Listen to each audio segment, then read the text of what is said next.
안녕하세요. 저번 시간에 이어서 옥내공사의 네 번째인 금속전선간 배선에 대해서 알아보도록 하겠습니다. 시설 원칙은 이제 거의 똑같아지고 있을 거예요. 자, 첫 번째로 전선은 전선 써야 된다는 게 기본인 것이고, 옥내공사이기 때문에 5개용 비닐 전선은 사용할 수 없다라고 기억하신 거고요. 구부린 분이 많기 때문에 전선은 연선이 기본인 것이고, 꼭 단선을 써야 되는 경우로 한다면 동선은 10스퀘어 이하, 알미선은 16스퀘어 이하를 써야 된다는 조건이 있구나 라고 똑같이 기억하신 거고요. 관안에는 전선의 접속점이 없도록 해야 된다는 게 기본인 것이죠. 전선의 접속점은 항상 박스 내에서 이루어진다 라고 기억해 주시면 좋을 것 같습니다. 네 번째로, 이게 특이사항이죠. 금속관을 콘크리트에 매입하는 경우는 두께 1.2mm 이상의 것을 써야 된다는 기준이 있구나 라고 이거 하나 더 추가적으로 기억해 주시면 좋을 것 같습니다. 합성수지관이 아니기 때문에 당연히 접지공사를 해야 된다라고 기억을 하시는 거고요. 나머지 부분도 거의 다 일치하기 때문에 많이 봤던 내용들이에요. 금속관 내에 전선을 삽입하는 경우에 전선의 저렴을 포함한 전선 전체 단면적이 관내 총 단면적의 몇 퍼센트 이하? 3분의 1 이하, 33% 이하가 되도록 해야 된다는 똑같은 조건입니다. 금속관을 구부릴 때 곡률 반지름은 안지름의 6배 이상을 해야 된다는 똑같은 조건인 것이죠. 그리고 여기에 구부러진 금속관의 각도는 360도를 하지만 360도를 초과하는 경우에는 풀박스, 정크션 박스 등을 접속기에 쓰셔야 된다는 조건입니다. 우리가 관을 구부리기 위해서는 이런 식으로 관을 거의 대부분은 수직, 수평으로 이렇게 구부릴 거예요. 이런 식으로 수직 수평으로 구부릴 수가 있겠죠. 여기서 90도, 여기서 90도, 여기서 90도, 여기서 90도를 이용하기 때문에 전체 몇 도? 360도를 사용한 것이 되겠죠. 그렇다면 360도를 초과하고 싶다면 여기다가 박스를 연결해서 다시 관이 나가야지 여기서 다시 또 360도를 사용할 수 있다는 조건입니다. 그래서 구부린 부분은 최대 몇 도까지? 360도까지 가능하다. 90도로 직각 구부릴 수 있을 경우는 몇 개소까지? 4개소까지 구부릴 수 있구나 라고 기억을 해주시면 좋을 것 같습니다. 자, 세 번째로, 금속관을 조형지에 따라 시설하는 경우에는 새들이나 레크 등을 이용해서 2m 이하로 실어야 된다는 내용이에요. 얘는 전에 배웠던 지지점 간의 거리가 되겠죠. 자, 금속관의 지지점 간의 거리는 2m 이하로 해야 된다. 또 박스에서 나오거나 하는 부분의 지지점 간의 거리는 0.3m 이하로 해야 된다라는 똑같은 내용입니다. 그리고 교류회로에서의 한 회로 전선을 모두 동일한 금속관 안에 넣어서 전류의 흐름으로 인해 생기는 자기장을 상쇄시켜서 전자적 불평형을 방지해야 된다는 조건이 있어요. 자, 전원에 들어가게 되버리면, 만약 이 전원이 플러스, 마이너스 들어가게 되면 이때 흐르는 전류는, 위쪽 가는 전류는 이 방향 돌아 나와서 나가는 전류는 이 방향에 흐를 거기 때문에 이쪽으로 흐르는 전류에 의해 생기는 자기장, 이쪽에 흐르는 전류에 의해 생기는 자기장이 서로 반대 방향이니까 서로 상쇄시켜서 문제를 안 일으킨다는 조건이에요. 그렇기 때문에 관에 전선을 넣을 때는 항상 어떻게? 왕복선을 다 넣어줘야 되는구나. 전자 불평형이 생기지 않도록 해야 되는구나 라고 기억을 해주시면 좋을 것 같습니다. 자, 세 번째로 금속관의 크기 및 호칭입니다. 우리 금속관의 호칭은 크게 두 가지로 후광전선관, 박광전선관으로 나눌 거예요. 후광전선관은 두께 2.3mm 이상의 두꺼운 전선관을 말하는 것이고, 박광전선관은 두께 1.2mm 이상의 얇은 전선관을 말하는 겁니다. 둘 다 기본적인 관의 표준 길이는 3.6m예요. 합성수지관은 관의 표준 길이가 4m, 금속관은 3.6m라고 기억해 주셔야겠죠. 그리고 관의 호칭은 후광전선관은 안지름 크기에 따른 짝수로 표현할 것이고, 박광전선관은 바깥지름에 따른 홀수로 표현할 거예요. 그래서 후광전선관은 우리가 전에 배웠던 합성수지관의 기준하고 굉장히 비슷합니다. 그래서 후광전선 간의 관의 종류로는 16, 22, 28, 36, 42, 54, 70, 82, 92, 104 이렇게 총 10종이 있구나 기억하시고, 박광선 같은 경우에는 19, 25, 31, 39, 51, 63, 75가 있구나 라고 기억해 주시면 좋을 것 같습니다.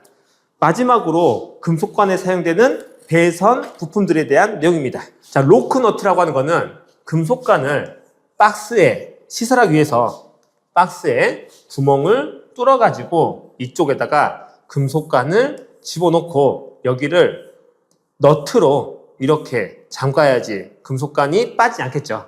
그때 사용하는 너트를 우리가 로크너트라고 부를 거예요. 금속관하고 박스를 연결시킬 때 쓰는 기구입니다.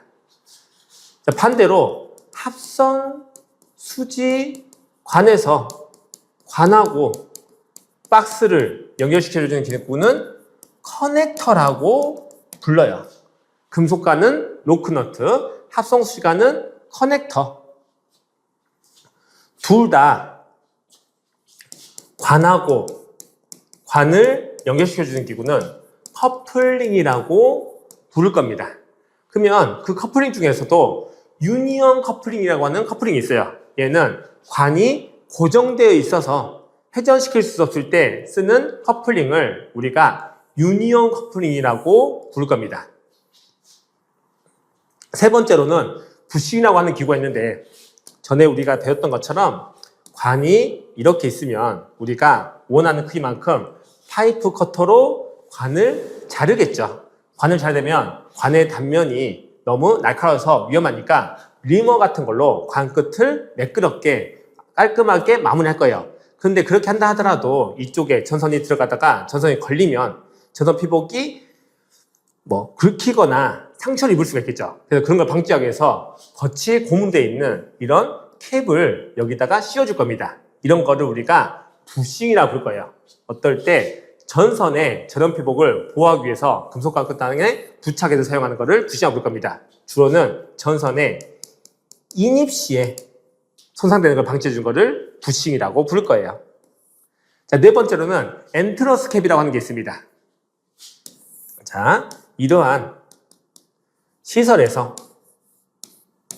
이쪽에서 나온 전선이 집으로 들어가야 되겠죠. 그렇게 하기 위해서는 여기다가 우리가 관 시설을 이렇게 해줘서 관을 통해서 집으로 들어가게끔 시설할 거예요. 그러면 이때 들어가는 전선이 이 관을 통해서 이렇게 들어가는 시스템이 되게 되겠죠. 근데 이렇게 시설하게 되면 비가 오게 되면 이 관 속으로 물이 들어갈 수가 있습니다. 그래서 이 물이 들어가는 거를 방지해 주기 위해서 이런 식의 모양의 캡을 씌울 거예요. 그래서 이쪽을 통해서 아래쪽에 있는 구멍을 통해서 전선을 이렇게 집어넣어 주면은 빗물로부터 이쪽에 물이 들어가는 걸 막아줄 수 있겠죠. 이런 기구를 우리가 엔트러스 캡이라고 부를 겁니다. 주로 시설은 저압 가공인선의 인입구에 시설할 거고요. 목적은 빗물의 침입 방지용으로 사용하더라 라고 기억을 해주시면 될 것 같습니다. 자, 그 다음으로는 터미널 캡이 있는데, 자, 동일하게 전선이 있는 이런 쪽에 관에서 전선이 이렇게 나오면 이 전선을 안쪽에서 빼서 써야 되겠죠. 근데 빼다 보면 똑같이 관 끝에 부딪히면서 전선이 손상될 가능성이 있기 때문에 이쪽에다 또 씌워주는 캡을 우리가 이번에는 터미널 캡이라고 부를 거예요. 다른 말로는 서비스 캡이라고도 부릅니다. 자, 부싱하고의 차이점은, 부싱은 주로 인입 시에 전선 피복이 손상되는 걸 방지해주는 목적인 것이고, 터미널 캡은 전선을 뽑았을 때, 인출했을 때 손상되는 걸 방지해주는 거를 터미널 캡이라고 부르겠다라고 기억을 해주시면 좋을 것 같아요.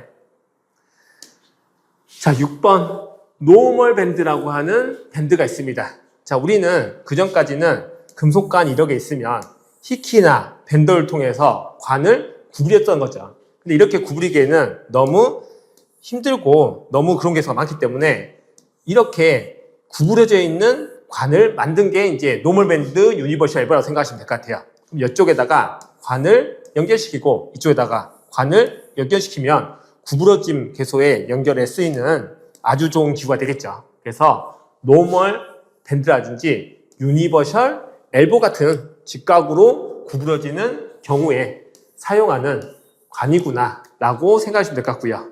쇠들은 금속관이 이런 식으로 있으면 조용제 고정시키기 위해서 이런 식으로 고정시키는 기구를, 관을 고정시키는 기구를 쇠들이라 부를 것이고, 링 리듀서는 전에 한번 했었어요. 금속관에 넣을 때 노가웃의 지름이 금속관의 지름보다 클 경우에 보조 접속기구를 우리가 링 리듀서라 부르겠다라는 것이고, 접지 클램프는 접지공사에 사용하는 클램프인데, 클램프라고 하는 게 이런 식으로 관이 있으면 원형의 기구로서 이렇게 얘를 풀면은 여기 원형이 풀어지고 얘를 조이면은 이게 조여지는 이런 기구입니다. 그러면 이쪽에 접지할 때 접지선을 흉하게 접지선을 여기다가 말아줄 필요 있는 게 아니라 여기 있는 연결부에다가 고정시켜가지고 손쉽게 접지공사 시에 사용할 수가 있는 기구가 되겠습니다. 자, 그림상의 조건을 보게 되면 이런 게 로크너트, 유니언 커플링, 부싱, 엔트러스 캡, 새들, 유니버셜 엘보, 노멀 밴드, 터미널 캡이 있구나 라고 봐주시면 될 것 같아요.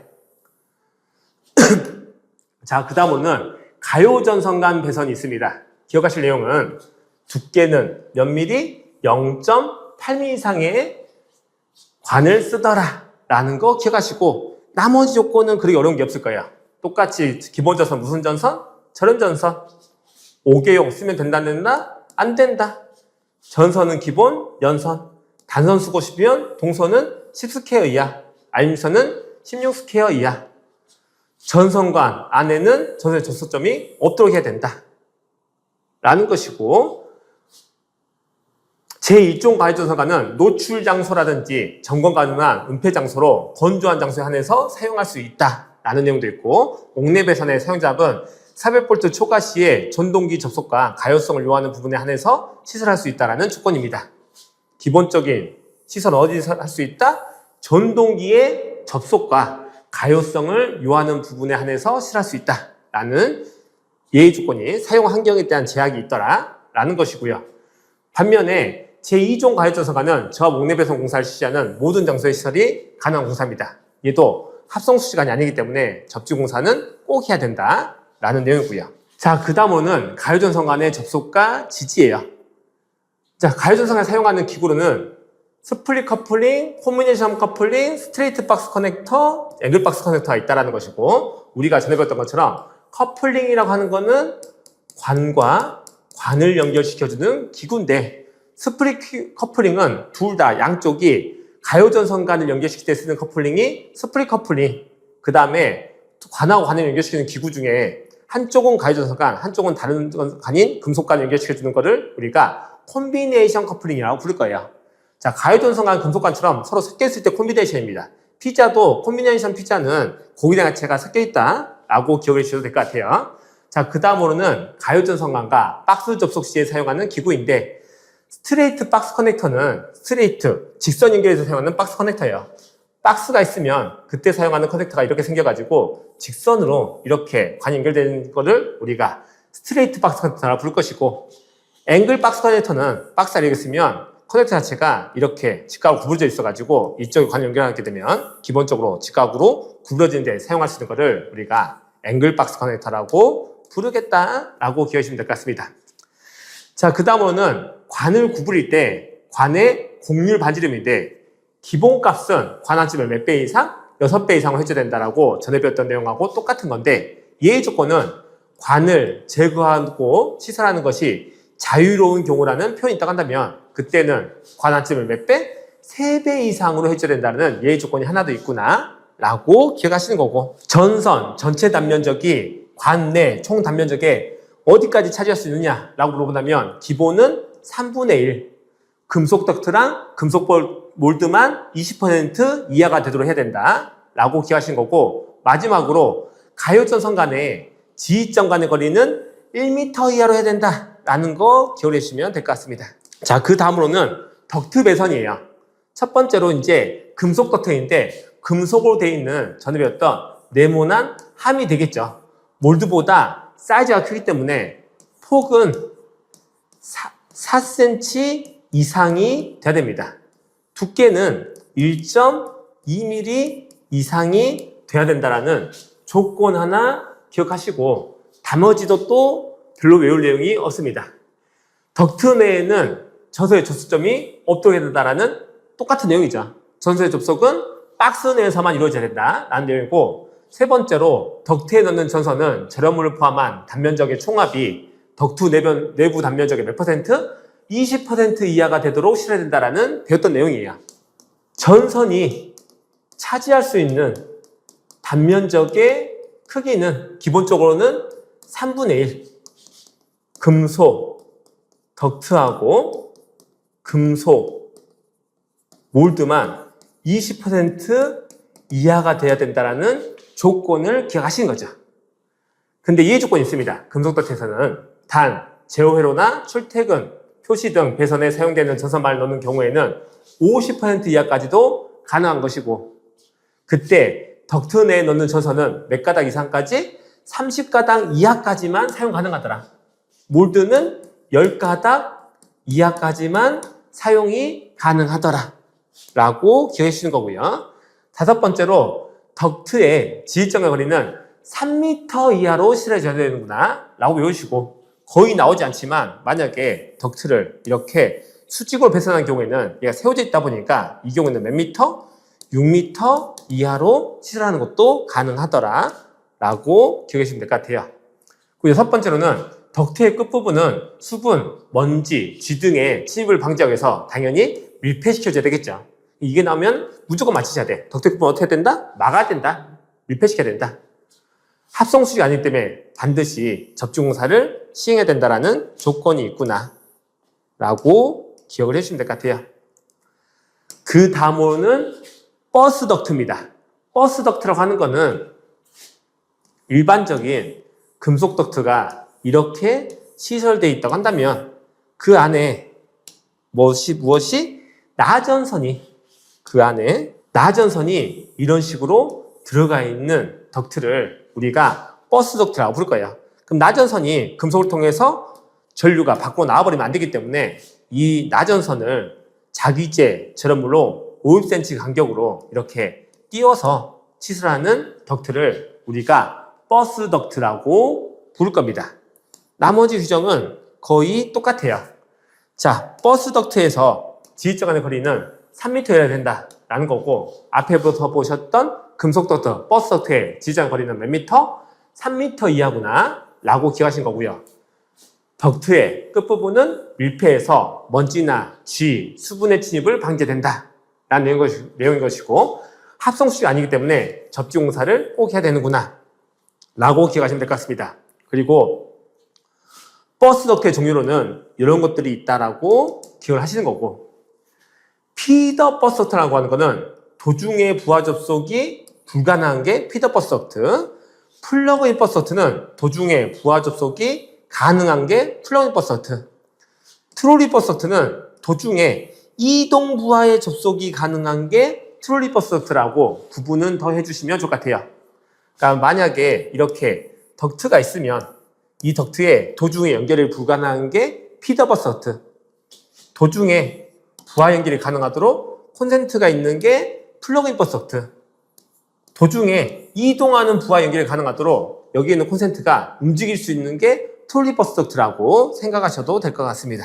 자, 다음으로는 플로어 덕트예요. 플로어 덕트는 이름 그대로 플로어, 바닥에 설치하는 덕트입니다. 그래서 주로는 은행이라든지 컴퓨터실에 바닥에 콘센트나 전화선을 연출하기 위해서 시술하는 것을 우리가 플로어 덕트라고 부를 것이고, 그러면은 바닥에 덕트를 까는 거기 때문에 이 덕트는 두께가 2mm 이상의 강판으로 설치되어 있어야 돼요. 하중을 받을 거니까.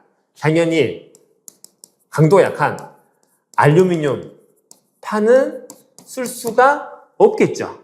그리고 이 공사는 사용전압 400V 이하에서만 가능한 공사입니다.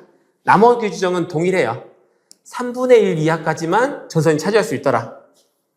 접지 공사를 해야 되더라 라는 거 기억하시고, 그렇다면 바닥에 콘센트를 만들 건데 콘센트 구멍이 있는데 우리가 안 써버리면 그쪽으로 먼지라든지 수분이 침입할 수가 있겠죠. 그렇기 때문에 안 쓰는 플러그 구멍을 메워야 되는데 그때 사용하는 기구를 우리가 인서트 마커라고 부르겠다라는 이름도 추가적으로 기억해 주시면 될 것 같습니다. 자, 여러 가지 덕트가 더 있지만 추가적으로 하나만 더 한다고 하면 라이팅 덕트가 또 있습니다. 라이팅 덕트라고 하는 거는 조명기구 장착에 사용되는 덕트고요. 이 라이팅 덕트도 이렇게 천장이 있으면 덕트를 이렇게 매달아서 이 안에 나전선을 깔아놓는 거예요. 그래서 이때 조명기구에 선을 이쪽에 나전선 연결시켜가지고 레일 따라서 이동한다 하더라도 불이 계속 들어올 수 있도록 설치한 거를 우리가 라이팅 덕트라고 부를 겁니다. 그럼 이 라이팅 덕트에서 우리가 기억하실 내용은 덕트의 지정의 거리는 2m 이하로 한다라는 것 정도 기억하시고 이 사용자답은 400V 이하까지만 사용이 가능하다라는 것도 기억을 해주시면 될 것 같아요.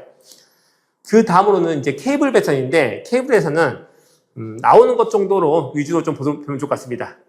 자, 케이블 배선에서는 케이블은 지지전의 거리를 몇 미터 이하로 할 거냐면 2m 이하로 한다라는 거 기억하시고 그때 지지하는 기구로는 클리트, 새들, 스테이플 등이 있더라라는 것도 기억해 주시고 구부린 부분에 곡률 반경은 기본값인 6배가 있는데 예외적인 조건은 단심인 경우라는 표현이 나온다면 8배 이상을 해야 된다라고 기억하시면 좋겠죠.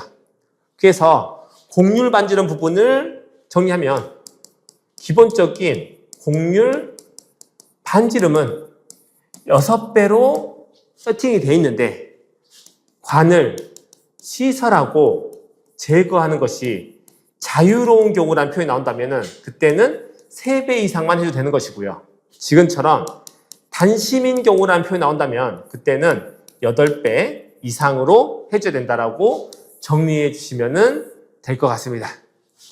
그 다음으로 캡타이어 케이블이 있는데요. 이 캡타이어 케이블은 지점 간의 거리가 1m 이하구나 라는 거 기억하시고 전에 배웠던 것처럼 박스에서 나오는 부분에 고정하는 부분은 합성 수직한 금속과는 몇 미터? 0.3m 이하였었죠. 캡타이어 케이블 같은 경우는 이때 지점간의 거리는 0.15m 이하로 해야 된다는 내용을 추가적으로 더 기억해 주시면 될 것 같습니다. 자, 마지막으로 케이블 트레이라고 하는 기구가 있어요. 케이블이 그냥 시설되면 약간 어지럽고 복잡해 보일 수 있기 때문에 이러한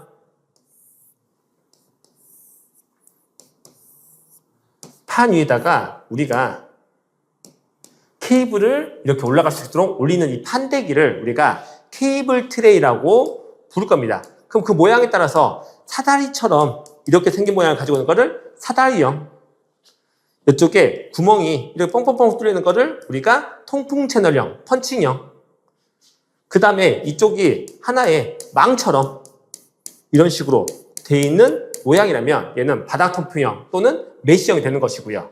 아예 바닥이 싹 막혀있는 형이라면 바닥 밀폐형이 있다라는 종류 정도만 기억을 해주시면은 우리 나머지 관공사에 대해서 다 배운 내용이라고 생각하시면 될 것 같습니다. 그럼 마지막으로 우리 수업 중간중간 나왔지만 정리가 잘 안 되는 지점 간의 거리를 간단히 정리해보면 지점의 거리가 1m인 경우도 있고요. 1.5m인 경우도 있고 2m인 경우도 있고 3m인 경우도 있었어요. 자, 1m인 경우는 잘 늘어나는 관인 가요, 전선, 관하고 캡타이어 케이블은 1m 간격으로 지지해줘야 된다 라는 내용인 것이고 그 다음으로 1.5m는 뭔가 섞여있는 느낌이니까 합성, 수지, 관하고 금속, 몰드구나 라고 기억하시고 지지의 거리가 2m인 경우는 금속, 관하고 애자 사용 공사가 있고요. 그 다음으로는 라이팅, 덕트, 케이블이 있다라고 기억하시면 될 것 같습니다. 지지의 거리가 2m인 경우는 라이팅, 덕트, 케이블이 있다라고 기억해 주시면 될 것 같아요. 마지막으로 지지의 거리가 3m인 경우는 금속, 덕트, 버스, 덕트가 있구나. 3m는 덕트가 이름이 2글자짜리인 덕트가 있구나 라고 기억해 주시면 될 것 같아요. 마지막으로 합성 수지 몰드가 있었는데 얘는 40 내지 50cm 간격으로 지지해 주더라 까지 정도를 한 번 더 기억해 주시고 마무리해 주시면 좋을 것 같습니다. 그럼 이번 수업은 여기까지 보도록 하겠습니다. 감사합니다.